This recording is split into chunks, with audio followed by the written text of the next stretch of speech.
Hello and welcome to the Silver-Haired Tsunami Show. My name is Steve Sexton. I'm your host. You know what? Our show is all about educating people who are over 50. Okay? We want to help you managing the changing tides of retirement. We want to get you the education, the information you need to know to make prudent, informed decisions. Now, we have a wonderful show for you today. We have Jim Sullivan of Forever Forest. He's going to talk to you about land conservation. That means saving for those parks, but also helping you get a wonderful tax deduction and setting up a legacy for you. This is a portion of the show you're not going to want to miss. We also have Kim Smart. This is about designing on a dime, about where to splurge and where to save when it comes to your kitchen. And last but not least, we have our bucket list segment with Wayne Dunlop teaching us how we can save money and do all those bucket list travels you want. So stick with us. We'll be right back.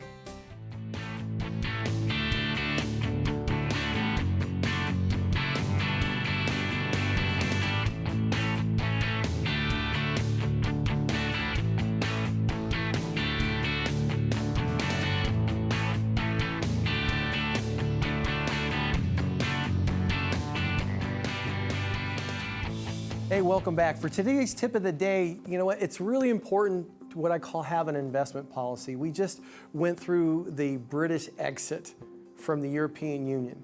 People went nuts. They thought the market was going to tank the whole shot. In the reality, 5 or 6 days later, the market's back up to normal. Now, things like this do happen.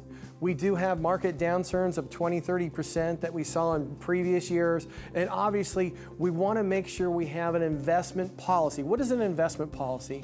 It's how your investments are being managed. And what I mean by being managed, what's going to happen when the market goes down? What's going to happen when the market goes up? What's going to happen when market is going sideways? If you know these things, you have a lot more confidence in what's going to occur, and you can go on vacation and kind of sleep well at night if you do. So what I'm getting at is if you're young in your 20s, 30s, 40s, and early 50s, you're going to basically doing what's called dollar cost averaging. That means keep putting money in there and allow the fluctuation in the market to actually get you lower costs and grow your assets, because it's all about accumulation. When you get older, this is where it becomes very important to have an investment policy. How much money do you want in the market? How much money do you want in non-correlated investments? And how much money do you want in safe investments? By doing so, you'll be able to have a plan that allows you to sleep well at night. Stick with us. We'll be right back. Hello and welcome back. Wonderful news. We have Jim Sullivan here. Jim Sullivan with a group called Forever Forest.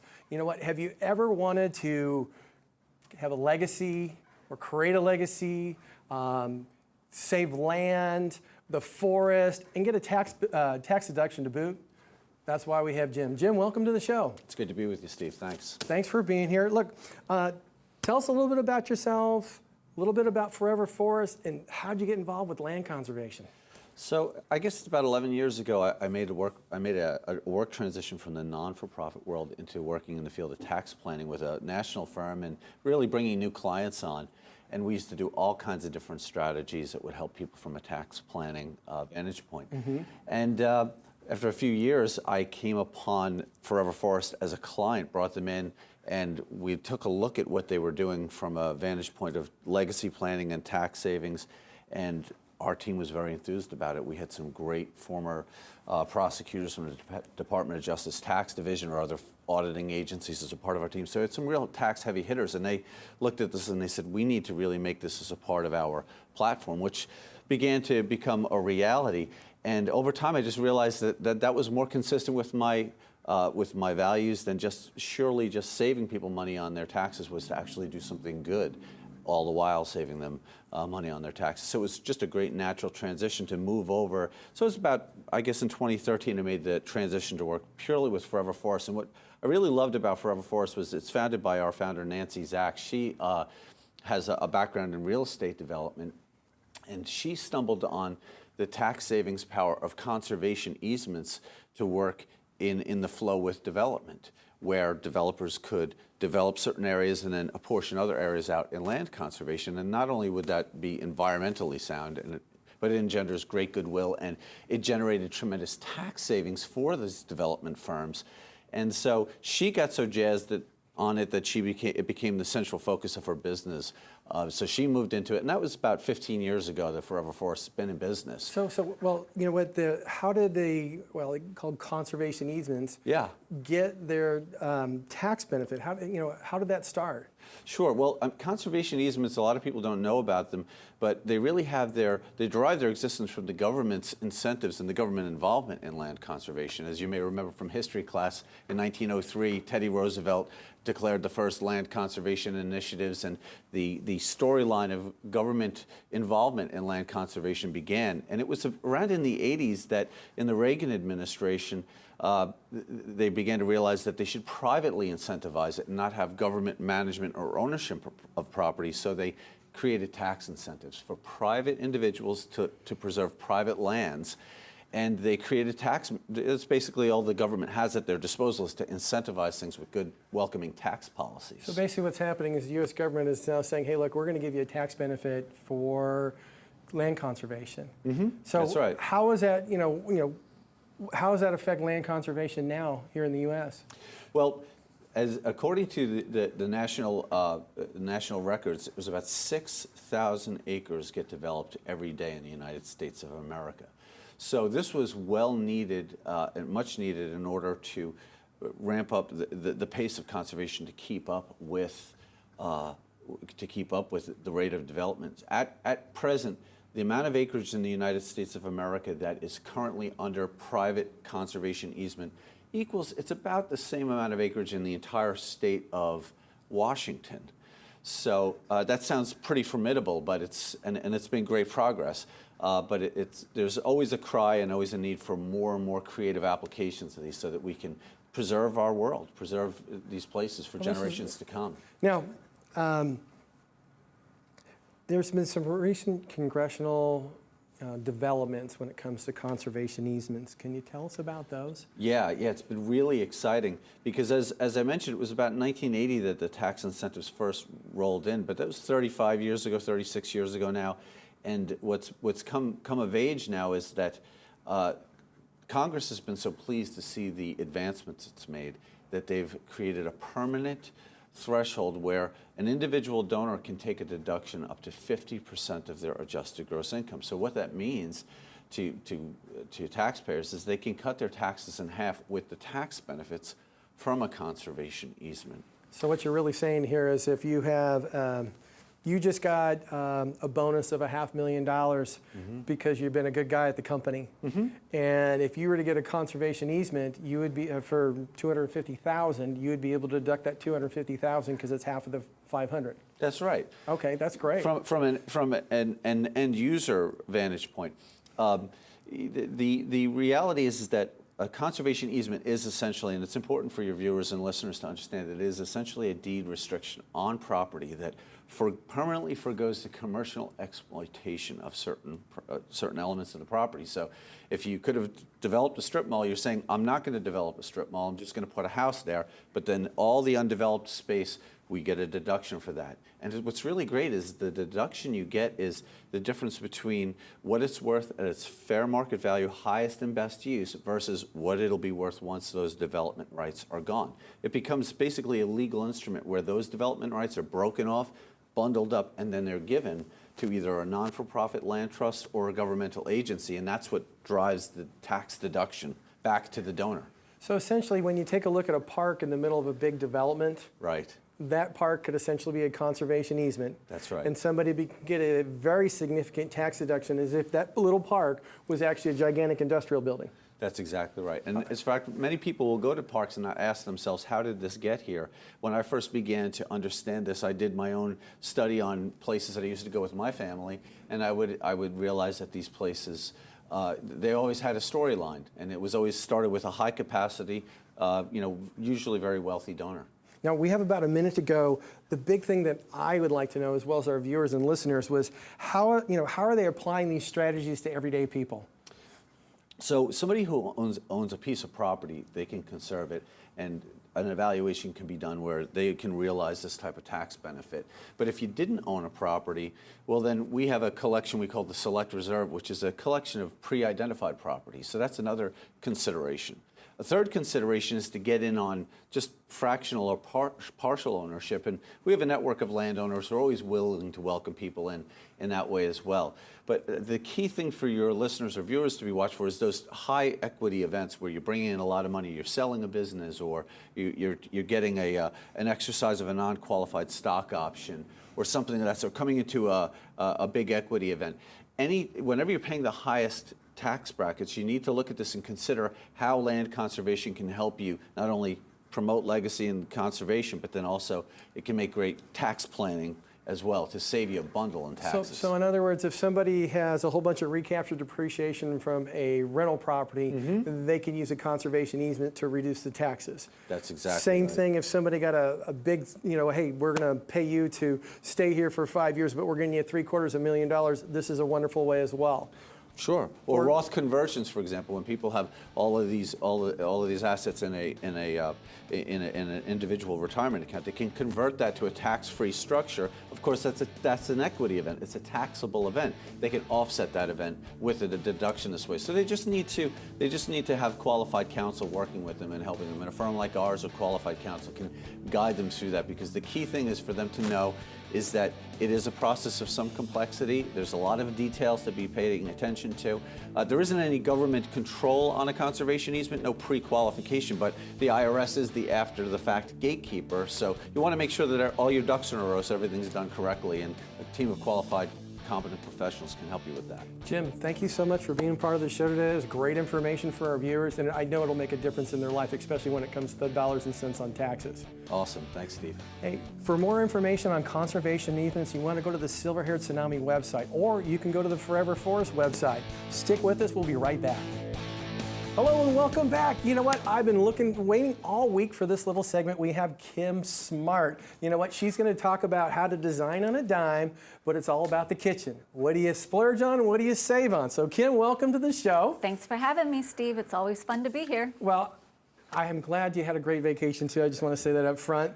I want to talk about countertops. Do we splurge or do we save? We definitely splurge.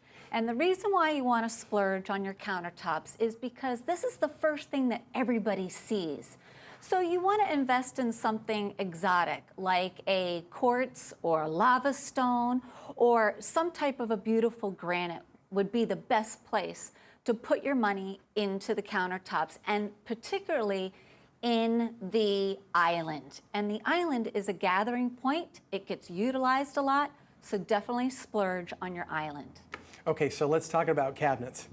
I don't know, you know what, we've just finished our kitchen, and I don't know if it was worthwhile to spend all that money on it or just change some fixtures. What's your thoughts on that? Well, the pricing can definitely get out of control for your cabinets because it takes up almost 75% of your kitchen. And for custom cabinets, for a medium-sized kitchen, you can spend up over $40,000 for custom cabinets. So you can save a lot of money by purchasing ready-made cabinets and then further customizing them with custom door fronts and paneling to give it a one-of-a-kind, unique look. Oh, that's good to know. That could have saved me a lot of money. And the other thing I want to say too is with the ready-made cabinetry, it does come with a lot of the bells and whistles. The soft closing drawers, the soft closing cabinets, and all of those little nifty organization utility holders inside the drawers and cabinets. And that's with a ready-made, not a custom line. Oh, wow, that's great. Now, what about the little fixtures that go onto the hardware fixtures? Oh, yes. The knobs and stuff? This is where I say you spring for bling. And you want to put your money into the hardware that goes on the cabinets, as well as your faucets. You want something that's really nice to the touch, because you're going to be touching it every day. You want the finish to hold up, so definitely spring for bling for your cabinets and all of your faucets. So save money on the cabinets, but the faucets and the little knobs, you want to go for broke. Yes. Okay, so let's talk about appliances. I've spent an arm and a leg on appliances, and is it someplace to save? Did I do it wrong? Believe it or not, this is a place where you can really save a lot of money, is on the appliances. the design of your kitchen is not going to get compromised because you didn't buy a Sub-Zero refrigerator or a Wolf type stove. There are a lot of mid-range appliances like GE, Bosch, Genair that are fantastic products. And what you don't want to do is get caught up in all of the bells and whistles, because that's going to drive the price up.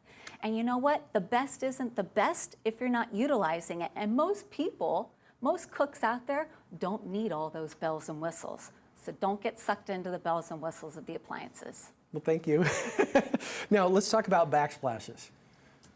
Well, for backsplashes, this is another place that's highly visible, so splurge on something interesting that's going to coordinate with your countertops. Make a statement with your backsplash. Splurge. Okay, so sinks. I love them. We got a farmhouse sink. Tell me about sinks. Is it a place to save or splurge? You know, I would say that you should definitely save on your sinks. You're not going to be able to tell the difference between one cast iron sink and another, whether it's apron or not. So shop around. There's a lot of different price points for sinks. You can save there. You know what, we vacillated a lot on getting a second sink. Does that make sense? Well, yeah, a salad sink is always nice to have. So 2 sinks is good. And typically what you do, you have your sink where you do all of your major washing, but then you also have a sink in your island. And that's also great for entertaining as well. Okay, now, you know what, we see these hood fans and vents and all that stuff. Is that something you save on or splurge on? Because every time I see them, except for once that it was more for decoration and they spent a lot on that decoration. Yes, so this is a place where you can definitely splurge because you're gonna see it. So get something that's very interesting to look at.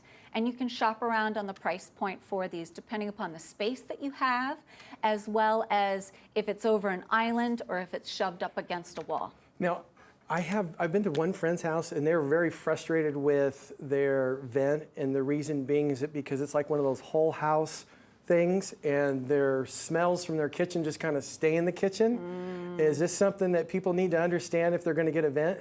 Yes, so good ventilation is going to help pull out all of those smells, especially for cooking fish and curries and exotic dishes. If you don't have good ventilation that vents to the outside, then that smell is going to linger around. So you want to make sure that you get ventilation to the outside. That's good to know. That's good to know. Now, cabinet lighting, that they call it task lighting. Tell us what it is, and does it make sense to splurge or save, or is it, you know, sometimes even better to have it done yourself? Well, cabinet lighting isn't that expensive.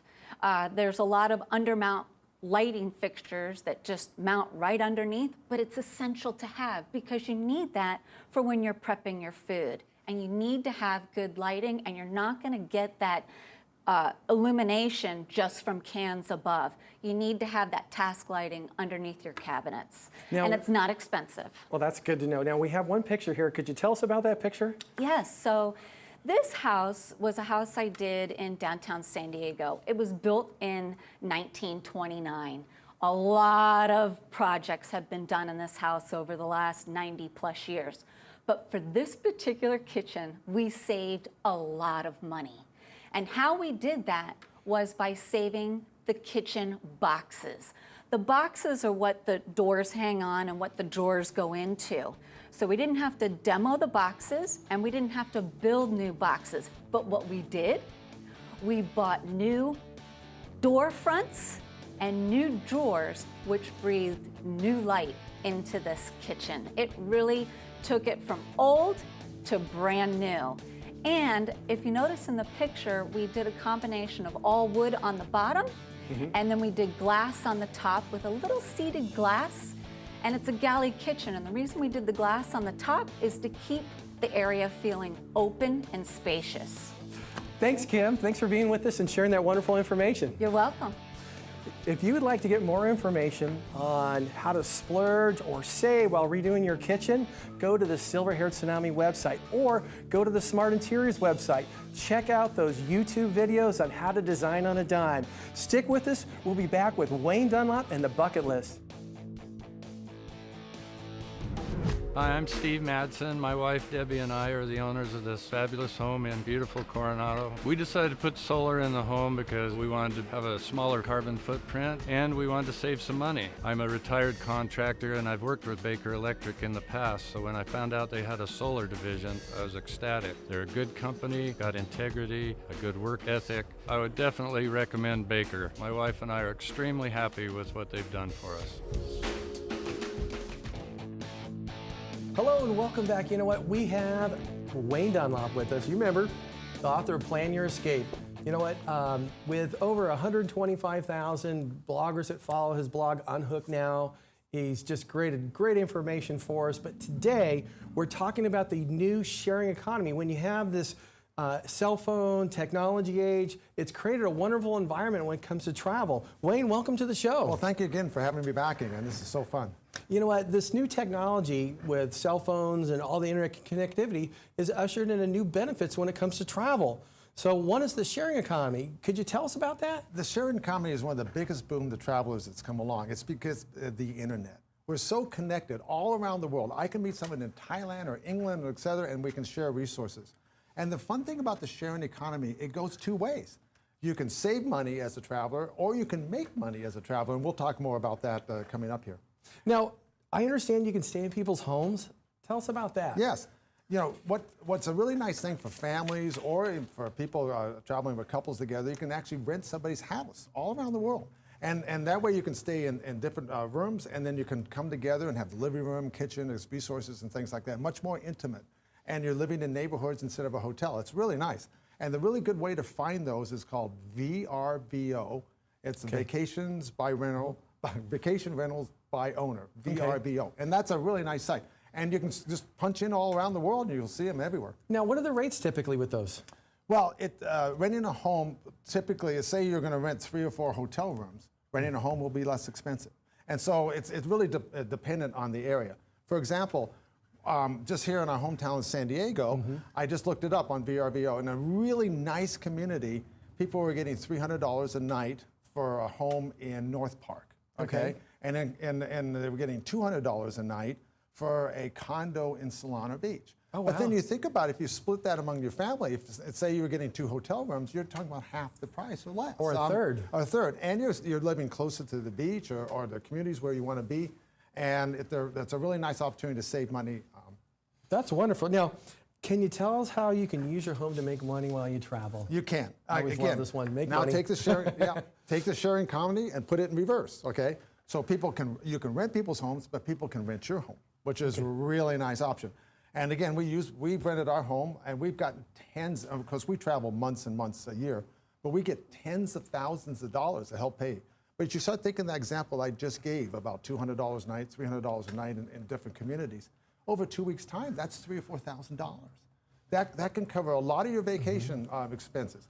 The other thing, you can also stay for free. You can exchange your home for somebody else's home, and that's a nice thing. So you're sharing resources, you're saving the earth, and you're saving money, or you can be making money while you're traveling. So basically what people did is they took the same concept that people live around the Del Mar racetrack during racing season.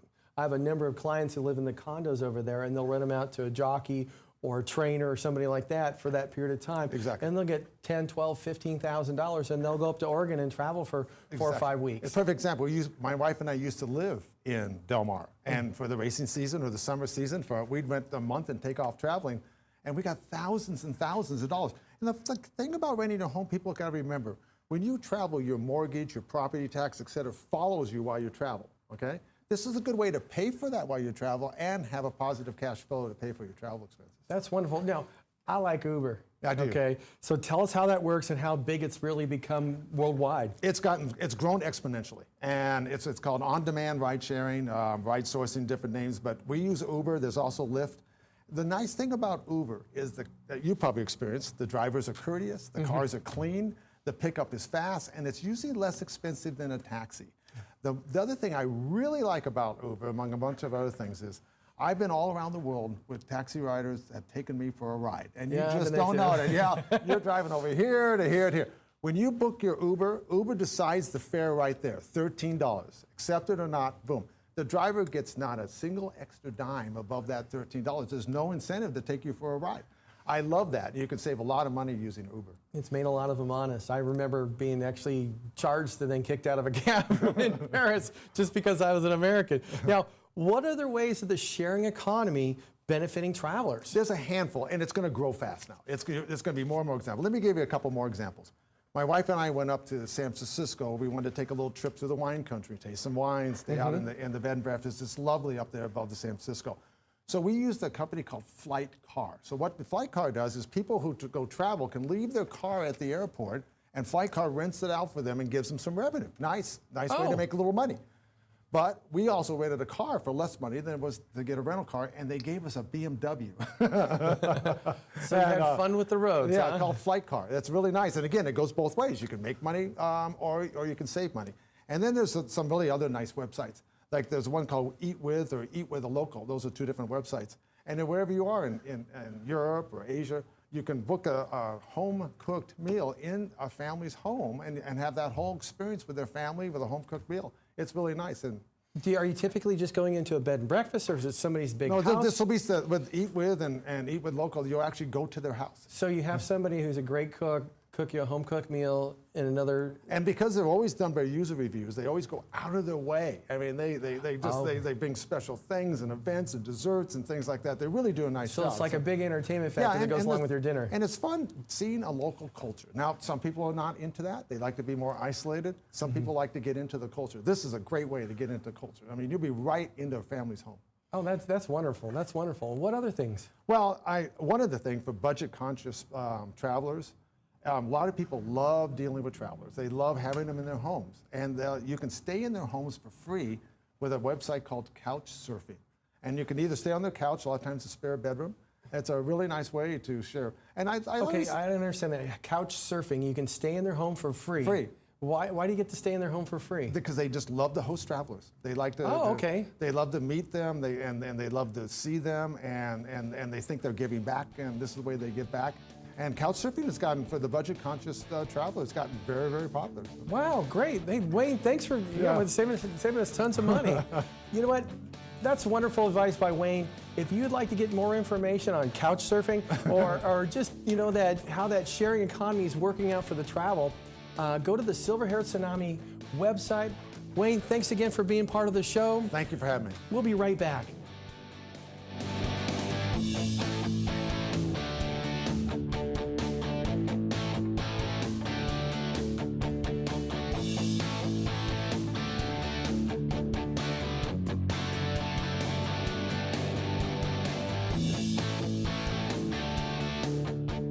Hey, welcome back. Didn't we have a wonderful show? We had Wayne Dunlop talk about traveling and saving money and just having a good time at that. Now, we also had Kim Smart talk about designing on a dime when it comes to your kitchen. Where to save, where to splurge, now you know. We also had Jim Sullivan. He talked about how to save a lot of money when it comes to taxes and conserve land. It's a wonderful thing. It can create a wonderful legacy for you. Now, if you would like to follow us, go to the Silver-Haired Tsunami on Facebook.